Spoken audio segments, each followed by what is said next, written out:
Hey, you're listening to the Level Up Creators podcast. Amanda Northcutt here, founder and CEO. We help digital creators and thought leaders like you turn your knowledge and experience into rock solid recurring revenue. And we are so glad you're here. Welcome. Today, we're talking about the power of your personal brand, specifically on LinkedIn, and how to do it with special guest Stephanie Schwab, founder and CEO of Crackerjack Marketing, an award-winning international marketing agency. Stephanie has a notable track record of experience in higher education at universities across the globe, is a multi-time business founder, has held several executive positions at global companies, and has even served as a marketing consultant for the NFL, of all people. So that's pretty cool. And now at Crackerjack, Stephanie and her team do the heavy lifting to help executives and their teams have an impactful presence on LinkedIn that aligns with their company's overall marketing strategy and goals. And she's joining us from beautiful Barcelona, Spain. Welcome, Stephanie. Thank you so much, Amanda. So glad to be here. I'm so glad to have you. And this is kind of a little bit of a meta conversation, which I'm excited about because you're both the owner of an agency, you have a really strong personal brand, and you're a creator, thought leader yourself. So we have like a lot of kind of interesting layers to our conversation today. But let's start by please walking us through kind of the twists and turns of your career that have taken you to launching Crackerjack Marketing many years ago. Great. So I've been in marketing in some form or another since my college days, really. I was in retail for many, many years, selling and marketing clothes to women. But I really, when I decided to go back for my MBA, I wanted to focus on marketing. And so since then, I've been really focused on emerging marketing from the early days. I was a management consultant when we were moving clients that were brick and mortar retailers over to e-commerce back in the day. Yeah. So like early days. And so I was lucky to be in place in the marketing space already when like YouTube was founded and LinkedIn was founded, and then Twitter came, and then brands got on Facebook. So I was there at the very beginning and have been doing social media since the beginning. And so I'm just really, I think, fortunate to have seen it all and not become too jaded. I haven't left yet. I still love it. And so now I run my own agency, and I wouldn't have it any other way. Amazing. Talk to us about, you got an MBA, so I see kind of like a natural lead into your university stints, but how did you get into teaching? You've taught at multiple universities, again, like I said, around the world, and now you're in Barcelona, but I think you're from Chicago. Is that right? Yep. So how did that all happen? Yeah. So that's like a little bit of a good story. I was teaching in Chicago at Loyola University and teaching locally. I was an adjunct faculty there. It was fun. And I had a teaching colleague there. And one day he called me up and he said, "Do you want to go to Barcelona?" I was like, "Are you kidding?" I mean, he knew I ran my own business and I had a small kid at home, but I was like, if I can go, great. And it turns out he had been asked to come teach here in Barcelona, and his wife was having a baby, and her due date was like that week. So he was like, I need somebody else to go instead. And I got super lucky that I got to come. And he's still teaching here. The next year he came, and I'm still teaching here. And so I teach for a university called Harbor Space. It's a startup itself. We're coming into our 9th year of students, I think, this year. And we also have a campus in Bangkok, Thailand. And I get to go there twice a year as well. So cool. And what classes do you teach specifically? I am the director of the digital marketing program. And so I teach the first class in digital marketing every year, which is like a survey, like an overview of, what's digital marketing and sort of the foundational basics, as well as we do a week's worth. They're short courses. They're 3 weeks long. We do a week's worth of personal branding also to kind of illustrate how to get a brand up and running. And then in my second class in the spring in both campuses, I teach social media and content marketing. So, which is what my agency does. It's where my love is. So perfect. So your daughter kind of grew up then in Barcelona. Is that right? We've been here 3 years. So she's about to be 16. We got her just before her 13th birthday. So she's done all of high school. She did a year of junior high, and now it's her first 2 years of high school here. Wow, what a transition, and how fascinating. Yeah, so she's cool. Loved it. She thinks she's European now. I mean, she is. We are European citizens, but she thinks we're like never going back. Well, like amazing, fine for me. I mean, you're in an incredibly beautiful place and so close to so many other beautiful places. Yes. So it's amazing. And For our listeners, what year did you start Cracker Jack? 2010. We just had our 14th anniversary. So you've beat out most any business that started in 2010. So that's incredible. I think I come back to that a little bit later, but wow. I mean, your business has really stood the test of time. Did y'all start out with an emphasis in social media marketing specifically? When was LinkedIn founded? In LinkedIn 06? is 21 years old this year, I think. I think publicly 21. That was founded 22 years ago, but Okay. and I've been on the platform for 20 and a half of those years. So yeah, for quite some time. Yeah, we started out as social media. I had come from two other agencies where first one was a social media agency, the second was PR, and I was the director of social media in that agency. Yeah, so that's what I knew how to do, and that's what I decided that I was going to do when I wanted to do my own business. And so that's the foundation of everything we do. We don't not do social media for any client, but we also do lead generation, lead magnet design and development, email marketing, blogging, other types of content. Yeah, whole kind of like digital marketing sphere. Yeah. Cool. And I mean, you founded a handful of companies and worked at many others at a high level, other than the ones you founded. What are your kind of most important learnings that you took forward when you started Cracker Jack? Really importantly to me was to hire great people and trust them. That I learned that two agencies before, and then the agency in between was not that situation where like they hired me and didn't trust me, and it was a really toxic relationship.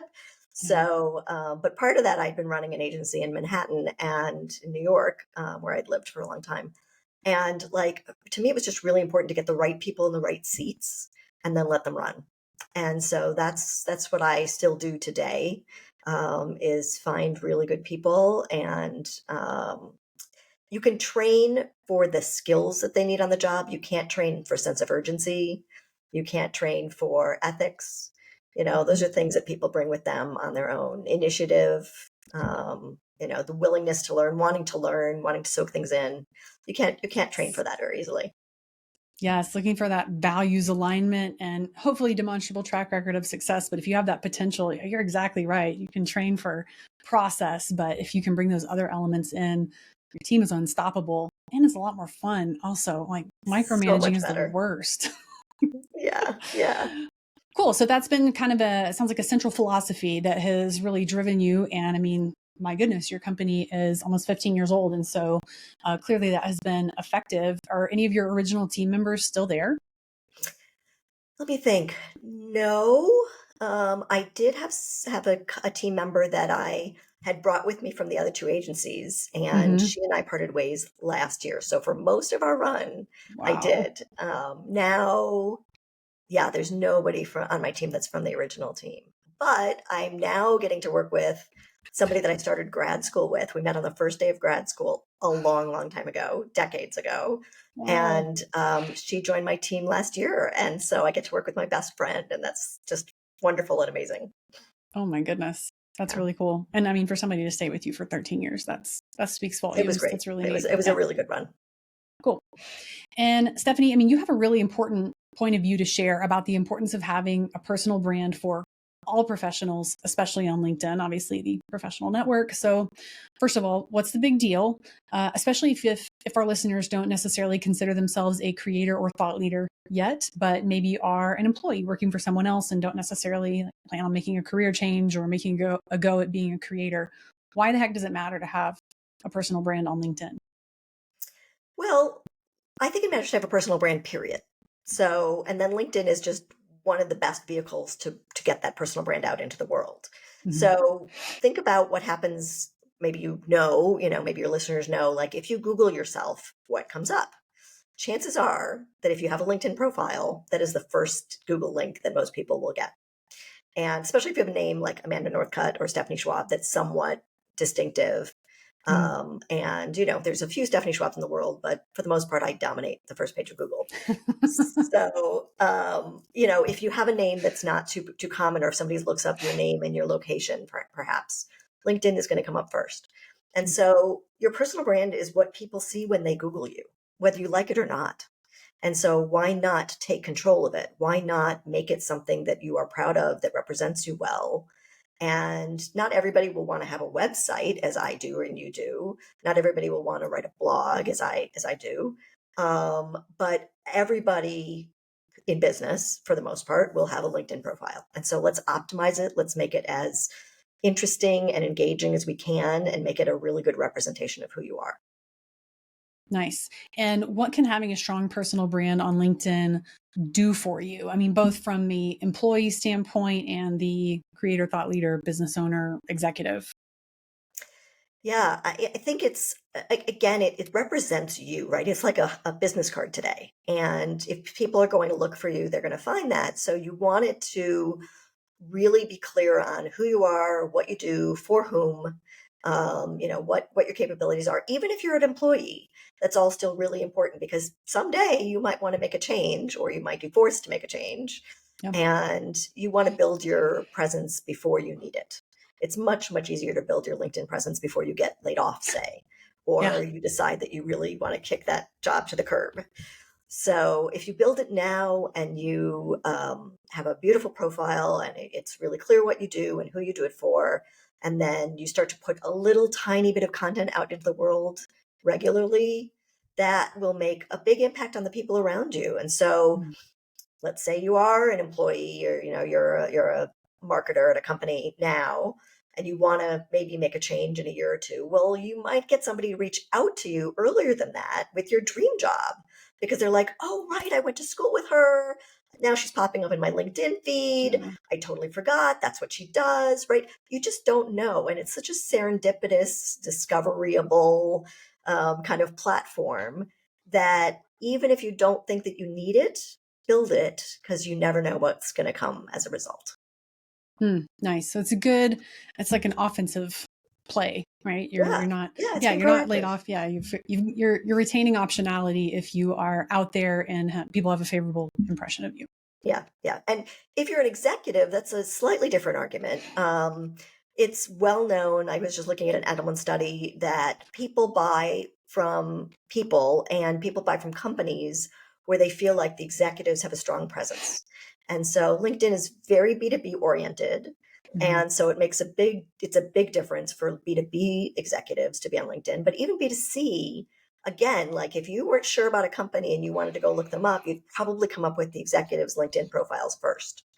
And so if those profiles are human and engaging and interesting and talking about values that you align with, then you're more likely to want to buy from them. And so in the Mhm. B2B world, I'm sorry, the only place to be really is LinkedIn. There's no Yeah. other platform that you can be where you can have a presence that shows your CEO, your chief vision officer, your chief product officer, your VP of development, whatever.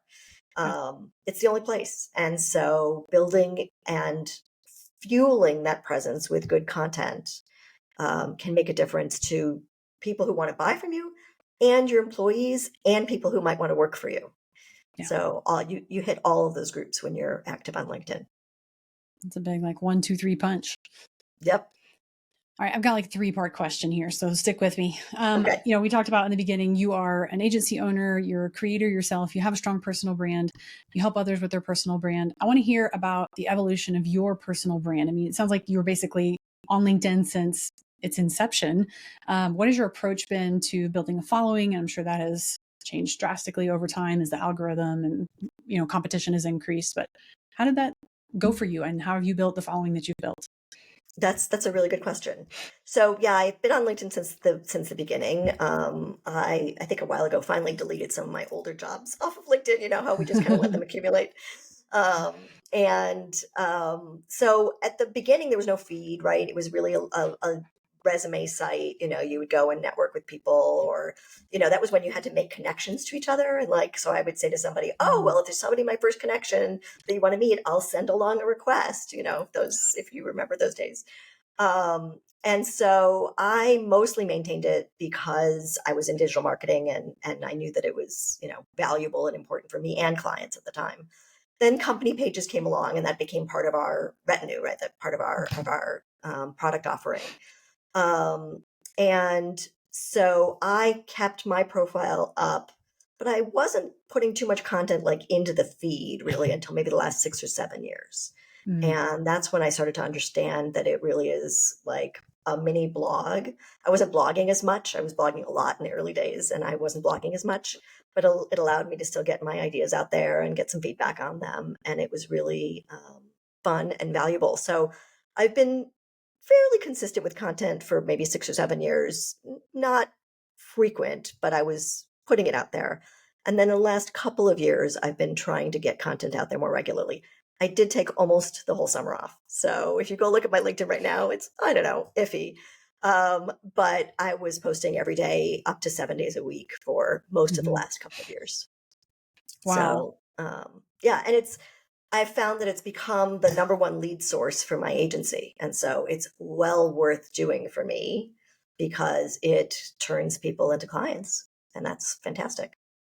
Yeah, that's a big deal. That's massive for your lead generation, obviously. And I think it's also important to call out that you probably made a very intentional decision to take the summer off. I know you're spending time with family back here in the States, and you don't own your own company and your own personal brand so that you can work 24/7, 365, right? We're Yep. trying to work in lifestyle architecture to our businesses and our personal brand. So I'm interested to see if there's any sort of like long tail impact on like lead flow for your agency on taking that time off. Or do you know if that's impacted lead flow? I've still been doing outbound messaging to prospects. So that's been going fairly steadily. And so I've had a number of new business meetings. I mean, at Nice. least one or two per week, even in the summer. So, Okay, except for a week great. that I took off. So, yeah, yeah, not bad. And that's, Yeah. it's really great to have content in my feed that shows my expertise. And so if Yeah. somebody that I reach out to looks at my LinkedIn, of course, I want to show them that validation that I do know what Hmm. I'm doing. And what I'm telling them I'm going to do for them is something that I'm doing myself. But so far, it hasn't hurt me negatively yet that I took some time off. So Good. we'll Yeah. see. And like you said, it's not like you were doing nothing. You were spending your time like more toward the bottom of the funnel, right? People who were Exactly. hand raisers more likely to purchase. And so, yeah, like that's a good way to strike a balance and keep the money flowing in. So good Hmm. on you. Hmm. All right, let's get into some nitty gritty of how to go about building your strong personal brand on LinkedIn, building a following, things like that. Let's start with rookie mistakes. What are the most common ones that people make when they're starting to kind of hone in and crystallize their personal brand and hope to build a following? What's some advice to help people avoid some of those pitfalls as well? Um, I think the biggest mistake that I see people make is being afraid to put themselves out there. Mm, Like they might, revamp their profile and it looks really nice and it looks really pretty. They get a new banner, they get new photographs, whatever, and then they don't post anything. And so, because they're like, oh, but everybody's, whatever I have to say, if somebody's already saying it, I'm not that unique, I'm not that different. And the reality is, we each have a totally different network on LinkedIn. Nobody is mm, following the same people or has the same people following them. And mhm, so your audience is unique to you. It's an amalgam of all the different jobs you've had and the followers you've gained at all those different jobs and the connections that you've made. And, maybe going back to college for some people. And so you have a unique audience. And so they are interested in what you have to say. And so not putting yourself out there is like the number one thing. Like just people are held back by it. They're afraid. yeah. So that's one. In addition to the mindset that people have that keeps them from getting active on LinkedIn, once they do get active, they post content that I call billboard content. And Mm, that is that content that like could go on a billboard by the side of the road. That's like hey, I won this award, or hey, I'm going to this conference, or hey, I went to this conference. mhm, And if you don't post content that people can engage with, you might as well just buy the billboard on the side of the road. Like there's no value in it. And so just posting that thing that you did is just not engaging for other people. All they can mm, say to that is, congrats. Hey, good job. Good for you. Right. And that's not meaningful engagement. The algorithm doesn't like that. It's not interesting to your followers.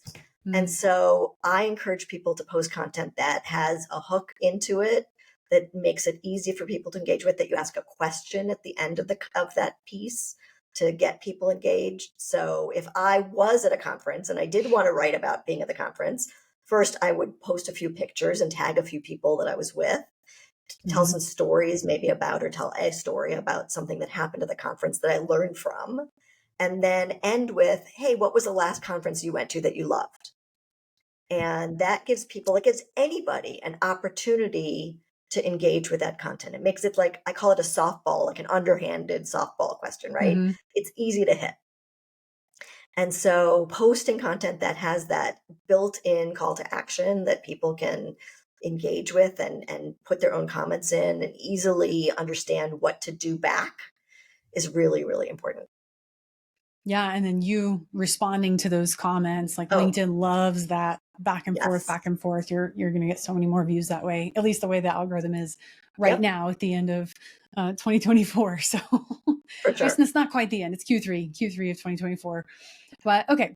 Any other like major pitfalls? And I mean, we could talk about the mindset piece all day. Like, All day. man, is that not, that's the blocker in front of us for just about everything. So, what advice do you give your clients about overcoming those mindset hurdles, not only in, or maybe it is primarily social media posting, but that putting yourself out there thing? And how do you coach on that? Yeah, so to be honest, we don't do that much coaching because we do it for them. And it is much, much easier to put yourself out there if somebody else is doing the writing and the engagement, and you don't have to push the button that says send. If somebody else is pushing the Ah, button that says send, mm-hmm, it's a lot easier. It just, I think for our clients, they feel so much better about it and they're more willing to do it. And then they're like, oh gosh, and that was a great piece. And that piece came from their head, right? We just wrote it for them and pushed mm-hmm, the button. mm-hmm. So they feel better about it. It's just easier to like get it done, I think, if you're not the one hesitating. Cool. Um, so So I mean, Cracker Jack just completely eliminates the problem, we like that whole eliminate it. entire I step. mean, we'll do some coaching, of course, on like somebody will say, "Oh no, strike that. That wasn't a great idea." And we'll be like, "No, no, that was a great idea. Let's do that." So there's some of that, of course, but yeah, we can eliminate that hesitation because we do it for most of our clients. Mm. All right. That's fair enough. All right. Well, let's talk about most important elements of a strong personal brand on LinkedIn. I mean, even table stakes down to good photo, Yep. banner. I mean, the whole bit. Yeah, yeah. It's a question we get asked all the time. I've got a little lead magnet about it, thinking about doing a webinar about it. Mm-hmm. So the elements are both graphic and visual and written. And Yeah. so if you're not good at either of those two things, get help. That's what we tell people who want to DIY it. Like there are plenty of Mm-hmm. people out there that will help you. But we'll start from the top with a great banner. And the banner should say something about what you do and who you do it for. It's not just a picture of your city skyline, although I had that for a long time. It's got to be something more tangible than that. Maybe it shows, like my banner currently does, like some logos of clients that you've worked with or people, jobs, companies that you've worked with in the past. Shows off Mm-hmm. your expertise, gives you some gravitas, and is colorful and interesting, ideally, like not just a plain background. Your photo should be with you taking about 75 to 90% of the frame, looking at the camera, not like over at the side or looking at somebody on your right or whatever. And if you look at my profile, you'll see that I have some colored background on it that helps brand me. It's in one of my brand colors, blue, Mm-hmm. and it helps brand me when I'm in somebody's feed. They see that color as well as my face, and they start to associate those two things together. So that's a little trick to just help Yeah. you brand yourself. Even if you don't have like brand colors, just choose something you like, choose a color you like. And then the headline in people's profiles, a lot of people think it's their job title, and it is not their job Mm-hmm. title. That's down in the resume section, and there's plenty of ways to optimize for that. But the headline should be something about what you do, who you do it for, and the results that you've gotten doing it, ideally. Mm-hmm. And so I help X do Y through these strategies, through this process. And I've worked with XYZ companies, or those are maybe in your banner. One way or another, you're trying to put some proof, some social proof about who you've worked with and what you've done for them. Mm-hmm. And that's a good headline. And remember that the headline also shows up when you post content. there's like 7 to 10 words that show up with your picture in the feed when you post content. So you want to make sure that the important things are at the beginning of your headline, because that's what's going to show up all the time. Should I keep going on profile? Yeah. Yeah. Yeah. Let's Okay. hit, maybe top 5 to 7 or 8 things would be, I think, Yeah. great. And then linking up that free asset in the show notes as well. If you want to send that link over to me, Great. we'll I will. I definitely do will. that. Yeah. So yeah, so the next thing is your about section. It should be written in first person. I do this. I've done this. Here are the clients I've worked with. You could put a testimonial in there. You could put, a snippet of a recommendation in there that you've already gotten in LinkedIn. You could put that in there. Some numbers, like what have you actually achieved for companies? Super useful. Again, it's a place for validation and social proof to show that you really do know what you're doing. And it shouldn't be written in chunky paragraphs. It should have bullet points and white space and be really easy to skim and just kind of grab visually the keywords out of it that people are interested in. It's also really important for job seekers because that's where a lot of your keywords come in. And I'm not a career coach, but I have known people to add keywords at the bottom of their about section to make sure that they're in their profile. So it's something Nice. you could try. And then there's a featured section that you can add to your profile. And so if you're a solopreneur or a coach or a creator, this is going to be really important for you, where you're going to want to put your lead magnet, a link to your lead magnet, a link to your newsletter, a link to how to book a call.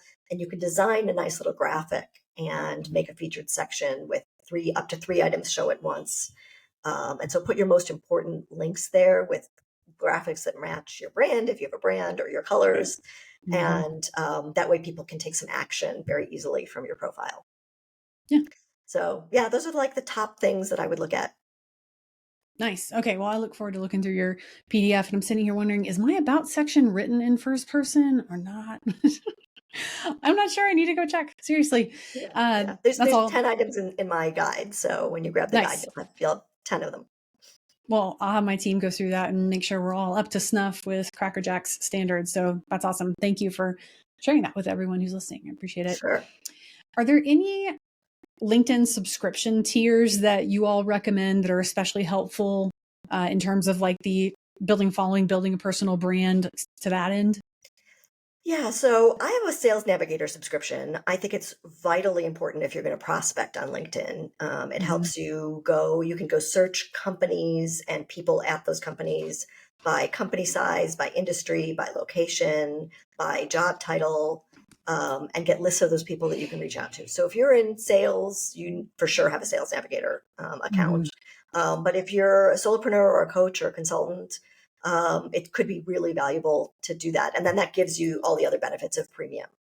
But premium, I think, is really valuable for anybody who's serious about LinkedIn because it allows you to, well, first of all, it gives you better analytics and it allows you to put a more prominent link in your profile to take an action. And so again, if you've got a lead magnet you want people to grab, or you want them to book a call with you or subscribe to a newsletter, like that's, I think it's, I don't know, $99 a year or something. I don't know. The prices might have just changed, but premium's not that expensive. It's well worth it for that kind of exposure and link to whatever you really want. So, so we try to get clients to get on premium minimum, but often we suggest that they get Sales Navigator if they do want to do prospecting. Nice. Okay. And then thoughts on, if most of the people listening, if you do not already, you've been encouraged to start an email newsletter, right? Start building an email list. It's not just the followers that you are sort of, we call it renting on social media because you don't have their email address necessarily. We want to own those leads, have their first name, have their email address, have permission-based opportunities to take up a little slice of real estate in their inbox. So one question that I get asked a lot that I would love for you to weigh in on is LinkedIn has a newsletter function, right? And so most creators who have an email newsletter that is gated via email address don't necessarily want to put the full thing up onto LinkedIn's newsletter, even though that may help with the algorithm and exposure, because then there's a disincentive to join their email list. So we have a specific way we answer this question, but I'm very curious about your advice. Yeah. That's such a good question. I totally agree with the idea of getting people off of LinkedIn, off of all social media, really. I mean, Hmm. everything is rented land, and social media networks go away like Twitter's kind of gone away for most people. So you just never know what's going to happen, who's going to buy the platform, what's going to happen with it. Hmm. So we do encourage our clients to all work to get their names off of LinkedIn and on into their email list. We do that in a couple of different ways. Of course, we have a great lead magnet. And currently the lead magnet and the way what I'm trying to build is I also run a secondary newsletter. We have a company newsletter and we Hmm. often have a call to action for that. But the last 3 months, I've been running a personal newsletter called The Networkist, which is Hmm. about LinkedIn creators. I do interviews with creators every week and how they've gotten big on LinkedIn and what they're doing to monetize. And so that's all over my LinkedIn now in terms of links and how I want people to engage with me. So I'm building that list. I happen to be doing it on Beehive, but it doesn't matter. I have the list. Beehive and Substack are kind of competitors. Hmm. But I have the list of people that I get to market to or talk to. And so when I send out an email, I put a little blurb in about it, our services. We also have our company list that we've built over the years, and we send out a weekly newsletter on that list as well. So it's really important to use the links that you have on LinkedIn, to use that featured section, to put in the comments of your post.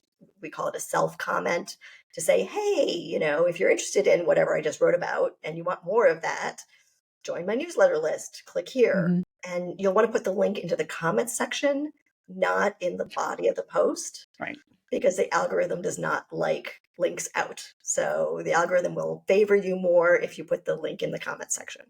So move as many people off as you can. As far as LinkedIn's newsletters, LinkedIn, of course, wants you to have newsletters on LinkedIn. Like we are the product on LinkedIn as we are on Yeah. all social networks. Hmm. So I've seen people with great success on LinkedIn newsletters. If you define success in terms of like 50,000 subscribers or Hmm. more, which is wonderful, but you don't have any control over them.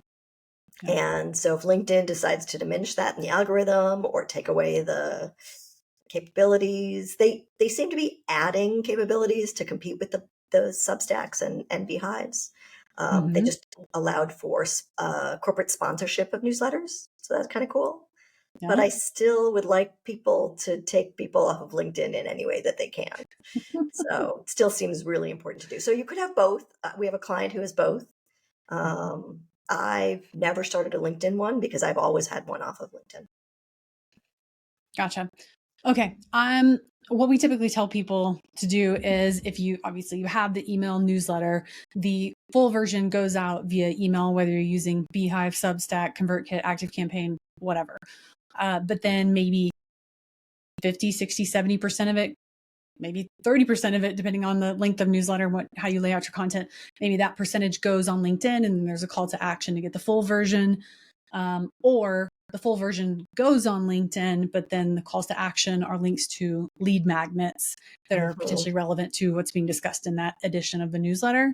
Right. What do you think about that approach? Yeah, I think those are both really good approaches. I think either way, the point is not to let them languish on LinkedIn. To find ways to quickly and as often as you can suggest that they move over to your owned land and not rented land.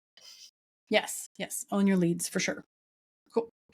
I'm going to kind of bring our conversation back around to your leadership at Cracker Jack and your growing personal brand. But before I ask you the next question, I want to let our listeners know, kind of alluded to this earlier, that your business is undeniably successful. I mean, Cracker Jack hit a major revenue milestone that only about 10% of woman owned businesses hit worldwide.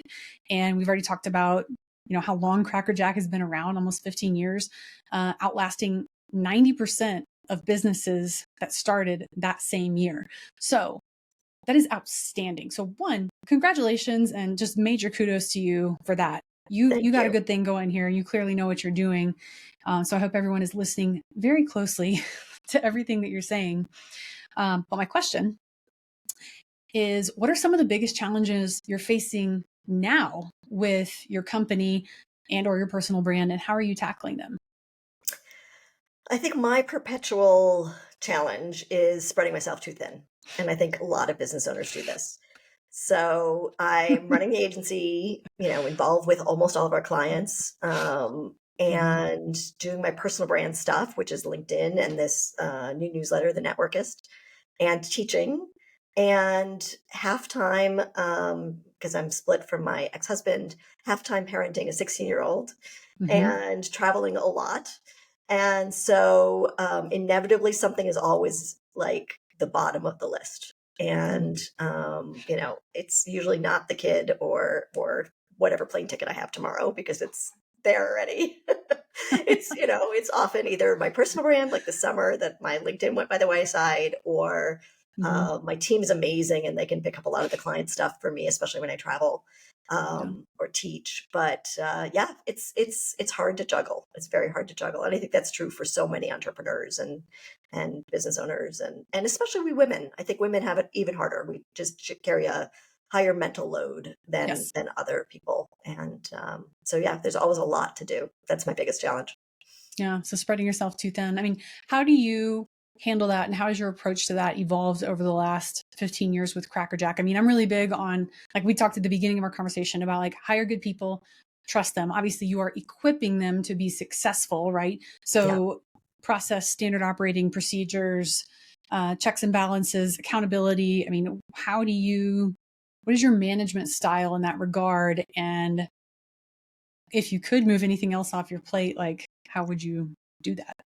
Yeah, well, I'm trying to move more client work off my plate. Like I'd like to sell the agency in a couple of years, and so I don't want to be so embedded with clients that people would expect that I would be there all the time. Yeah. I really want my team to shine and be the leaders of their clients. So I'm trying to do less and less client meetings. I do very Hmm. little client work these days, which is great. I've really moved most of my client work to other people. And so now I'm mostly just showing up for meetings, but I'm even trying to reduce that. So, like when I go to Bangkok and most of those meetings are going to be in the middle of the night for me, clients won't see me for 3 or 4 weeks, and Right. that'll be okay. Hmm. So that's what I'm trying to do is get out of the day to day of the agency as much as possible, and just really again like trust my team, give them the right tools, make sure that they know that I'm available if they need me. I'm not, I'm just a Slack away, Yeah. but that yeah, that I really trust them to do the right thing, and they do. They really do. I bet so. And is Cracker Jack fully remote? Fully remote since the beginning. We've never had an office. Nice. Yeah, And you have people all over the globe or high all over the globe. concentration? Yeah, Nice. I love yeah. that. We're in 7 or 8 time zones amongst the 13 of us. Oh my gosh. Wow. So, So, what are your favorite tools? Slack, Zoom. What else is yes, we've helpful? been on Zoom since it was in beta. So we went from Skype to Wow. Zoom. Hmm. We were on Skype at the beginning. Zoom's been amazing for us. We taught all of our clients how to use it during the pandemic. It was fun. Yeah. And how to use like a virtual phone system and, all of that we've been doing for a long time. Mm. We have Dropbox, although we really increasingly moved to Google Drive. Hmm. So like kind of legacy client information's on Dropbox, and occasionally we have to put something in there, but most of everything's on Google Drive. And then Notion is our brain. Like Notion is Yep. everything. We have a dashboard for every client. Editorial calendars are in there. Client content is usually in there for almost all of our clients. Hmm. Maybe in Google for some, but mostly in Notion. All of our tasks are in there. That's where we live. So if it's not in Notion, it doesn't exist. That's what I keep telling my team. Like it has to be in Notion. Yeah, our entire business lives in Notion as well. We're like Zoom, Notion, Slack, and Loom. We really love Loom. I know Oh Zoom yeah. now has Loom's functionality, so that's very interesting. But yeah, it is so incredibly feasible to run a global team at this point. But yeah, thank you for sharing that. And just a couple more quick questions. So you've been in this game at Cracker Jack for almost 15 years. How are you continuing to get better and smarter and, like, stay at the top of your game, staying relevant? I mean, that is a hard thing. That's a mountain you have to continue to climb as your company ages. So how are you doing that? I'm a big believer in paying for coaching. Hmm. And I have over the years paid for 3 years of social and emotional intelligence training. I did like a major program to do that, and I think it changed my business, but it changed my life. I've paid for numerous coaching programs, group coaching mostly, some one-on-one, but mostly group coaching, in sales, in way back when, in like video, in some aspects of content creation. Um, so I've done just a whole bunch of coaching and a whole bunch of programs, and every one of them has changed some aspect of my business. Like I really take a lot from those programs. And I'm now working with you, Amanda, in Level Up Creator School, which is really fun. Very excited about that. I just started working with a sales coach as well, because I realized that I was leaving money on the table because I feel like I can't handle objections. And like I have a lot of, hey, let's get back together in September meetings, that are on my CRM, or people who said, I'm so interested, let's schedule another meeting, and then they ghosted the second meeting. And I want to know, I want the tools to fix those things, right? I might not get them all, but I know that there's techniques that I don't know. And so I'm working with somebody to help me learn. I know you and I have another call book tomorrow. We're going to have to sidebar on sales. I've been in sales since I was 16. I have a very, very deep love for sales. Wow, that's awesome. I would love to nerd out about sales with you a little bit as well, in addition to your coaching. That's really cool that you're doing that. So you're just continuing to learn, I am aware of my gaps in knowledge and like the broader umbrella of business. And each year I systematically tackle or like relearn or level up in some specific area. So I'm like very intentional and methodical. It sounds like you kind of do a similar thing. You're just constantly challenging yourself and learning new things, which is great. I mean, I think that's a testament to why you've been so successful, right? And why your company has lasted. Some people are they get complacent, right? They think everything's going to be fine, and it's not. And it won't be. Everything changes. Everything changes. So, and like, a couple of years ago, I had a few really big clients. I wasn't doing nearly as much sales. Now our sales, because we're doing more LinkedIn work, they're smaller ticket. And so there's more of them. And so someplace I've really got to focus. And so, I try to see those blind spots. It's not always easy, but yeah. That's why you work with coaches, right? I mean, that's awesome. Okay, I got to ask you about travel, because you and I have talked a lot about travel. What are some of your, or maybe top 5 places on the globe that you recommend everybody has to see before they kick the bucket? Yeah, well, of course, everybody has to come to Barcelona. It's just the most amazing city. I could live anywhere in Europe, and I choose to be here. I haven't been to every city in Europe, obviously, but I love, love, love Barcelona. It's just 300 days of sun, temperate weather in the winter, amazing modernista architecture. I live in a gorgeous building with stained glass windows and a beautiful little round cupola in the front of my apartment. And like, it's wonderful. So come to Barcelona. It's beautiful. Yeah. My second place would be Tokyo, which I just visited for the first time this year. I've wanted to go to Japan since I was a little girl, and oh my God, it lived up to the expectations and more. I can't wait to go back to Japan. I was only in Tokyo for a week, and now I want to like explore more of Japan. I keep going back to Bangkok because I love it so much. It's like the polar opposite of Tokyo. Tokyo is like all orderly and clean and very homogeneous and very polite. And Bangkok is a riot of like craziness and like gorgeous brand new skyscrapers next to total slums. Like it's this weird contrast. Wow. And but the people, the Thais are so amazing. They're just so wonderful and warm and welcoming. And it's a lovely, lovely place to visit. I'm so lucky that I get to go there twice a year. Cool. And then other European cities that I love. You were just in Vienna. I love Vienna. It's a beautiful city. I was just in Rome for the first time in a long time. And that's so much fun. Yeah. I love Europe. I've been to a few cities in South America. Buenos Aires is beautiful. Cool. Bogota's really interesting, although a little scary, like hard to get around, a little dangerous. And then, there's so many places I haven't been to in the States. It's hard. What do you choose, right? Where do you go? Like my kid just said she wants to go back to New York. She hasn't been for a long time. And I was like, yeah, we'll get there someday. But there's so many other places to go visit. Yeah. Have you been to Florence? Yes, Yeah. yes. A That's long time ago. I would love to go back. it's one of my favorites. What about Edinburgh? A really long time ago. Yeah, I'd Okay. love to get up to Scotland. I've just heard that it's the whole country is just filled with beautiful things. It's so cool. I mean, like up in the Isle of Skye and even further north and like Ullapool, I think is how you say it. It's like otherworldly. I mean, it's a totally different experience, but Edinburgh is so cool. I mean, university town, the food's amazing. Obviously, global cuisine. People are so kind and helpful, very walkable, incredible. So I love speaking with fellow traveler, fellow founder, amazing woman. Like, thank you so much. This was such a fun conversation. This has been great. Thank you so much for having me. Yeah. Do you have a quick parting shot? And where can listeners find you online? You can find me first and foremost on LinkedIn, but if you Yep. Google Stephanie Schwab from almost anywhere in the world, my website might come up first or second, and LinkedIn will come up either first or second, depending. My website's Crackerjack Marketing is my agency. And my newsletter is called The Networkist. And if you type in The Networkist, you'll find that. And I'll give you the links, Amanda, so you can put them in the show notes.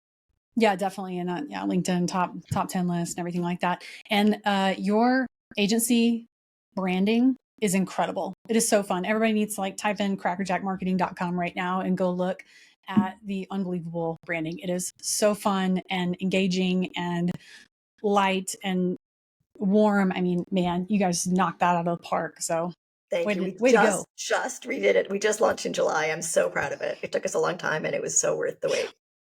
Awesome.